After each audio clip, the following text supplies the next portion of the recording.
Stop waiting for the world to change. Stop hoping for circumstances to improve. Stop begging life for what you desire.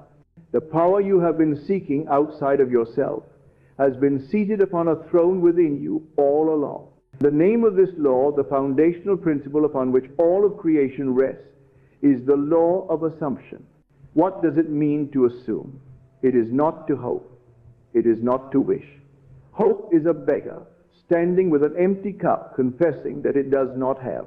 Wanting is a declaration of lack.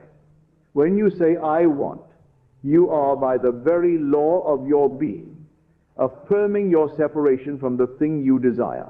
And the law, in its perfect fidelity, must keep it from you, for it can only give you what you are, not what you want. An assumption is something entirely different. To assume is to claim something as true. It is to occupy a psychological state. It is to feel in your imagination what you would feel if your desire were already an accomplished fact. It is a deliberate, conscious act of inhabiting the end result. Before there is any evidence in the outer world, you must claim it and feel it as real in the inner world.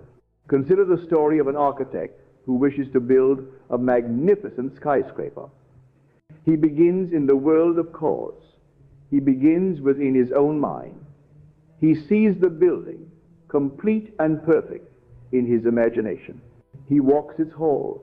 He looks out from its highest floor. He feels the pride and satisfaction of his finished creation. He draws up a blueprint, which is nothing more than a physical representation of his sustained, disciplined imagination. He holds fast to that inner vision, that assumption of the finished work, and only then do the builders begin to objectify it in the world of stone and steel. The outer world is merely conforming to the inner blueprint. The building could not exist without the preceding sustained imaginal act. So it is with your life. You are the architect of your reality. Your desires are your blueprints. But most people create a beautiful blueprint in a fleeting moment of inspiration and then immediately tear it up with doubt and fear. They imagine success for a moment and then spend the rest of the day imagining failure. They feel the joy of their wish fulfilled for an instant and then immerse themselves in the feeling of lack for hours on end.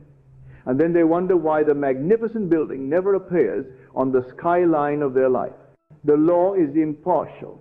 It cannot be fooled. It responds only to your dominant assumption. What state do you most persistently occupy? What is the feeling that is your home, your dwelling place? Because that, and only that, is what the mirror of your world will reflect.